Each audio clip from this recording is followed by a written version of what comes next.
So Rammohan గారు, హైడ్రా కూల్చివేతల వ్యవహారంలో అధికారులు సామాన్యులకు ఒక న్యాయము, బడాబాబులకు ఒక న్యాయంగా వీళ్ళు వ్యవహరిస్తున్నారు అనేటువంటి ఆరోపణలు చాలా వచ్చాయి. ఇప్పటికీ కూడా అవి కంటిన్యూ అవుతున్నటువంటి క్రమంలో ఇప్పుడు తాజాగా జరుగుతున్నటువంటి మనం చూస్తున్నటువంటి ఈ అక్రమ కట్టడాలు ఏవైతే ఉన్నాయో, ప్రకృతి రిసార్ట్స్ కావచ్చు, ఇంకా కొన్ని నేతల విషయాల్లో కావచ్చు, వాళ్ళకి సంబంధించినటువంటి కట్టడాల్లో ఎందుకు మరి హైడ్రా వెనకడుగు వేసింది? ఎందుకు వాళ్లకు నోటీసులు ఇచ్చి హైకోర్టుకు వెళ్ళి స్టే తెచ్చుకునేటువంటి వెసులుబాటు కల్పించింది?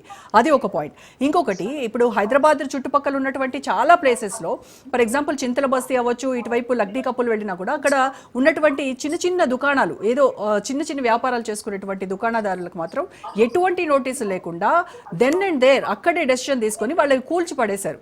అటువంటిది మరి ఎందుకు ఈ బడా బాబుల కట్టడాలు ఏవైతే ఉన్నాయో వాటికి ఇలాంటి న్యాయమే అక్కడ ఎందుకు జరగట్లేదు? మరి హైడ్రా మంచిదే, ఓకే ఫైన్, కానీ అదే అందరికీ సమన్యాయం ఉండాలి కదా.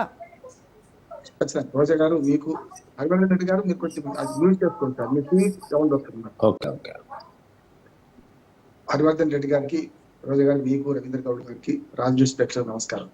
నేను న్యాయవాది గారి విషయాలు చెప్తాను. లీగల్ అంశాలు మాట్లాడుతూ అకాడమిక్ గా ఉండకపోతే వాదులు ఆడుకోవడం.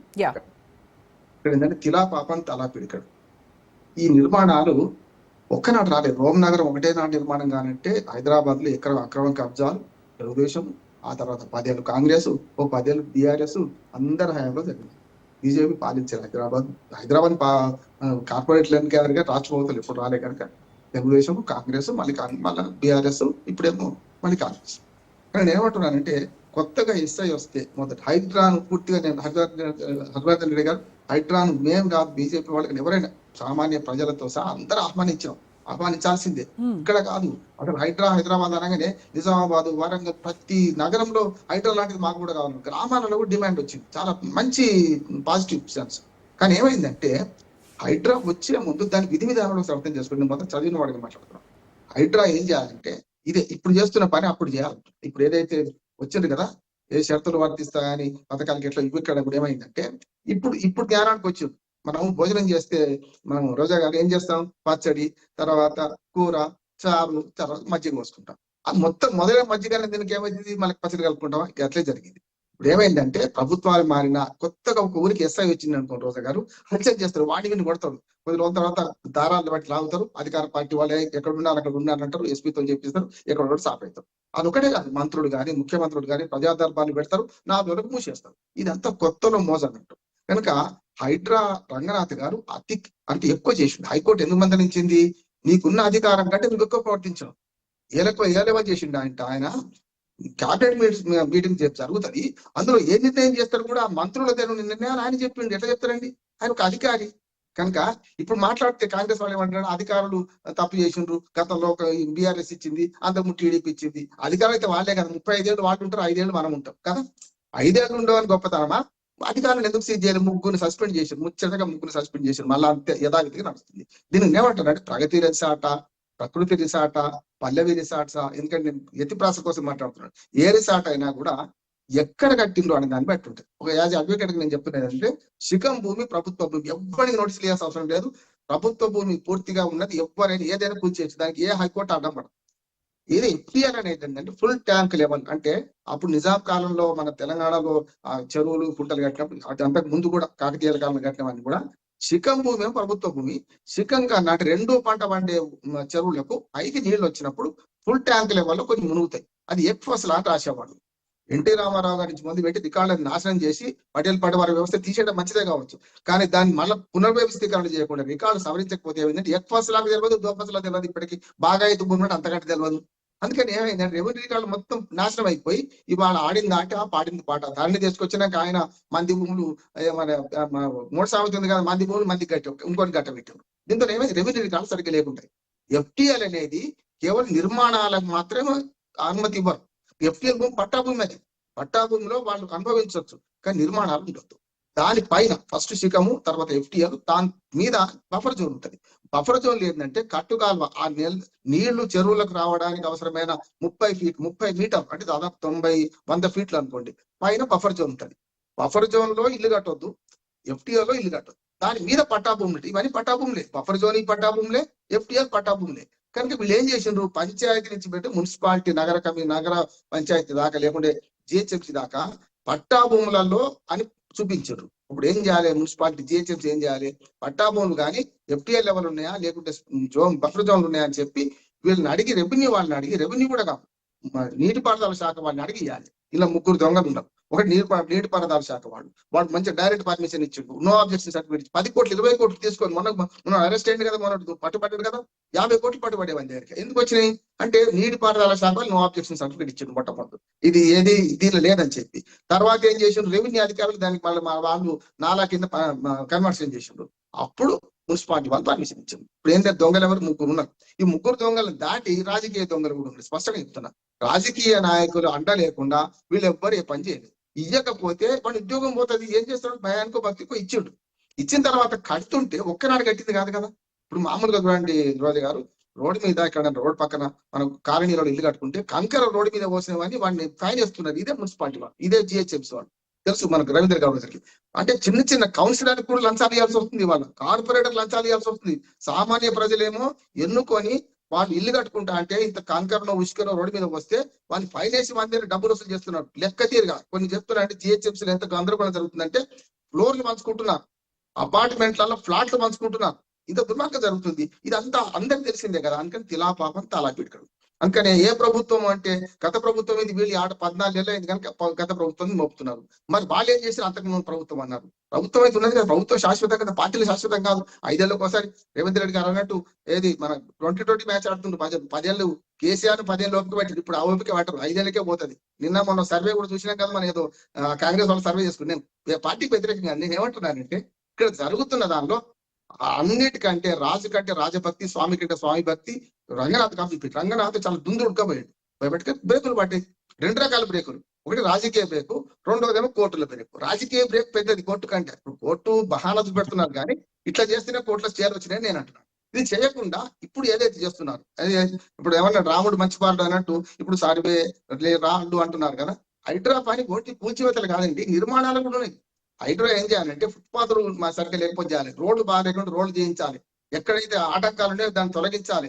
నాలాలు కేవలం భవనాల మీద పడ్డారు వీళ్ళు, కానీ నాలాల కబ్జా లేదా? నాలాల కబ్జా ఉంటే చాలా అపార్ట్మెంట్లు నిజమంటే హైదరాబాద్ ప్రాంతం పేరు చెప్పండి ఎక్కడ పడితే. ఇప్పుడు కోమటి చెరువు గురించి మాట్లాడుతున్నాం, తూముకుంటది కాదు. ఇక్కడ నగరం మొత్తం కూడా నాడాల మీద కట్టిన మన బిల్డింగ్లు ఉన్నాయి. దాని నాలా నీళ్ళు మొత్తం వరదలు వస్తున్నాయి కదా. హైదరాబాద్ 20 సెంటీమీటర్ల వర్షం పడితే మొత్తం జలయంత్రం అవుతుంది. ఉస్మానియా మన హాస్పిటల్ నీళ్ళు వచ్చినాయి. ఎందుకు వచ్చినాయి? ఇవి చేయం కదా. వీటిని అరికట్టే క్రమంలో హైడ్రా దుందుడుకు వ్యవహరించింది. దీనివల్ల వచ్చిన సమస్య. రెండోది ఏమైందంటే రేవంత్ రెడ్డి గారు కూడా చాలా బెటర్ అంటున్నా. గతంలో కేసీఆర్ కూడా ఇదే పని చేసిండు. కేసీఆర్ కూడా మూసి ప్రక్షాళన అన్నాడు. ఆయన ఏం చేసిండు, 20 ఎస్టీపీలు కట్టామన్నాడు. మన ఏమైంది 10 ఏళ్ల కింద అన్నాడు కదా ఆయన. అప్పుడు కూడా హర్షించిన మనందరం కూడా. ఎవరు ప్రజలు ఏమైంది అంటే అక్రమాన్ని అరికడతా అంటే ఎవడొద్దంటాడు. ఇప్పుడు అత్త అన్నాడు, కోడలు అడిగిందట, కొడుకుని గట్ట అత్త అన్నదట, వద్దంట ఎవరైనా అత్త. ఇదికంతే. ప్రజలు మంచి చేస్తా అంటే ప్రభుత్వాన్ని ఎవరైనా హర్షిస్తారు. కానీ ఇక్కడ జరిగింది ఏంటంటే అకమించి అధికారాలు లేని అధికారాలను ఉపయోగించుకొని పేదల ఇంటను కూలగొట్టిండు. హైడ్రా మూసి వేరు అధికారులు కూడా. దానకిషోర్ ఇప్పుడు మున్సిపల్ దానికి ఉన్నాడు, హైడ్రా మన హెచ్ఎండిఏకి ఉన్నాడు. కానీ ఒకసారి చూడండి, వాళ్ళ రెండు వేరు కాకుండా హైడ్రాను మూసిని పెంటా పిల్లం కలిపి 2 కలిపేసిండ్రు. మూసి అంటే హైడ్రా అంటారు, హైడ్రా అంటే మూసి అంటారు.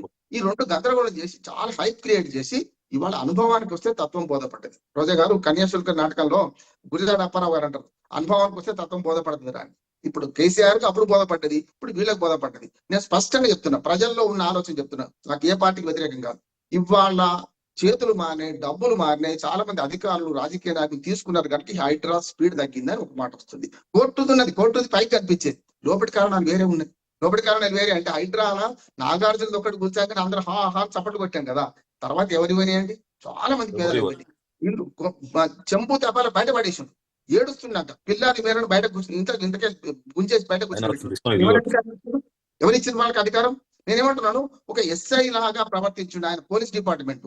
నిజంగా చెప్పానంటే రెవెన్యూ వాళ్ళతో ఇప్పుడు చేస్తుంది కదా, రెవెన్యూ వాళ్ళతో ఫస్ట్ ఎఫ్టీఎల్ హద్దులు బాతండి, హద్దులు బాతి నోటీసులు ఇవ్వండి, 15 కాకపోతే నెల రోజులు ఇవ్వండి, 3 నెలలు ఇవ్వండి. ఇప్పుడు ఇస్తారేమా? హైకోర్టు ఆర్డర్ ఇస్తే ఇదే ప్రకృతి రిసార్ట్ కు నెల రోజులు టైం ఇచ్చింది కదా, నెల తర్వాత కూర్చోకపోతే ఏం చేద్దాం రోజా గారు? ఇప్పుడు మీరు ఒక స్ట్రింగ్ ఆపరేషన్ చేస్తున్నారు, స్పష్టంగా చెప్తున్నాను, నేను కూడా మీకు మద్దతు ఉంటాను. రేపు కనుక అది ప్రకృతి నాకు వ్యక్తిగత ఇప్పటితో సంబంధం లేదు, వ్యక్తిగతంగా నేను నాకు ఆ పేరు కూడా నాకు కలసడానికి ఇష్టం లేదు. కానీ ఆ ప్రకృతి ఏదైనా సరే అక్కడ కూల్చివేత జరగకపోతే ఏం చేద్దామంటున్నా? ఈ రాజకీయ నాయకులందరూ ముందుకు వస్తారా? రావాలి కదా. ఇంకోటి కూడా చెప్తున్నా రవీంద్ర గారు, ఏమంటున్నా అంటే కాటసాని రాంభూపాల్ రెడ్డి గారిది ఆయన ఒకసారి కూల్చేసి మళ్ళా కట్టుకున్నాడట ఆయన, నిన్న మళ్ళా కూల్చేసింది అంటే ఏమన్నట్టు? అంటే గీతలు జరిపేస్తారన్నట్ట. నిన్న నిజంగానే ఎఫ్టీఎల్ లెవెల్ ఉందని ఆయన కూల్చేసింది కదా, కూల్చేసిన మళ్ళా కట్టేప్పుడు వీళ్ళు కళ్ళు పోసుకున్నారు అధికారులందరూ గుడ్డోళ్ళ. రామ్మోహన్ గారు మీరు అన్నారు కదా నెల రోజుల వరకు టైం ఇచ్చింది హైకోర్టు, నెల రోజుల తర్వాత మరి ఖచ్చితంగా చర్యలు ఉంటాయని ఇప్పుడు కాంగ్రెస్, హైడ్రా వీళ్ళందరూ చెప్తున్నారు. కానీ ఈ పర్టికులర్ ప్రకృతి రిసార్ట్స్ విషయానికి వచ్చేసరికి వాళ్ళకి ఇచ్చినటువంటి టైం కూడా అయిపోయింది, హైకోర్టు ఇచ్చిన నెల రోజుల టైం కూడా అయింది, అయినప్పటికీ కూడాను వాళ్ళపైన ఎటువంటి చర్యలు లేవు. అదే అక్కడ స్థానికులు కూడా అడుగుతున్నటువంటి ప్రశ్న, ఎందుకని అంటారు? అదే కదా, ఒక మాట రవీంద్ర గారు, నేనేమంటే గుడ్డి గురం పనులు అమ్ముతుంది వీళ్ళందరూ. నేనేమంటే రాజకీయ ప్రమేయం ఉంది కనుక ఆగుతున్నాయి ఇవన్నీ అంటున్నా. ఫస్ట్ రాజకీయ పగ్గాలు ఉన్నాయి పైనుంచి, అధికారులను పని చేయనిస్తే లేరు, అధికారులు రెండు చేస్తున్నారు, స్వామి కార్యం స్వకార్యం చేసుకుంటున్నారు. 6 లక్షలు తీసుకుంటే వీళ్ళు 10,000 తీసుకుంటున్నారు, కత్తి తేడా. అంటే రాజకీయం అడ్డుపడకపోతే పోలీసులు రారు, అధికారులు రారు, వస్తే వీళ్ళని చంపేస్తారు కూడా. ఇప్పుడు ₹1 వ్యవస్థ ఇది మంచిది తక్కువదిగా. ఇంకోటి ఏం చేస్తున్నానంటే, మీరు ప్రకృతి రిసార్ట్స్ గురించి మాట్లాడుతున్నారు కానీ నేను ఒకటి చెప్తాను. వీళ్ళు ఏం చేస్తారంటే లీగల్ గా పట్టా భూమి మంచిగా ఉన్న దాంట్లో ఇల్లు కడతారు, ఏది పర్మనెంట్ బిల్డింగ్స్, ఇదంతా కబ్జా వాడుకుంటారు. ఎట్లా వాడుకుంటారు అంటే పోతే రేకుల షెడ్లు పోతాయి. నాగార్జున ఏమైంది, నాగేశ్వరరావు గారు దానిలో కూరగాయలు పండించాడు, దానిలో మంచి పంటలు వేసుకున్నాడు, తర్వాత అక్కడ దాకా పోయింది. పోయినాక ఇప్పుడు ఏమైంది అంటే కూల్చేసి పెద్ద నష్టం కదమ్మా, ఇన్నేళ్ళు అనుభవించారు కదా, అంతకన్నా ఎక్కువ ఇంకా రోజు ఒక్క మాట చెప్పి ముగిస్తాను. ఇప్పుడు ఇంతకుముందు రవీంద్ర గారు అన్నారు కదా, వీళ్ళందరూ ఎక్కడికెక్కడ ఎవరికి వాళ్ళు మనకు ఏదైతే కబ్జాలు పెట్టిన వాళ్ళందరూ పెద్దవాళ్ళు, చాలా పెద్ద పెద్ద చేతులు ఉన్నాయి, పార్టీలు ఏవైనా సరే వాళ్ళైపోతాయి. 2 విషయాలు అడిగాడు ఆయన, నేను దానికి సమాధానం చెప్పాలి, ఖచ్చితంగా ప్రభుత్వం చెప్పాలంటున్నాను. ఓవైసీ కాలేజ్ నీళ్ళల్లో కనపడుతుంది, మల్లారెడ్డి కాలేజు, పల్లా రాజేశ్వర రెడ్డి ఇవన్నీ కనపడుతున్నాయి కదా, దానికి వివరణ ఇచ్చింది. అకాడమిక్ దెబ్బతినవద్దు, విద్యార్థులు బజార్న పడొద్దని.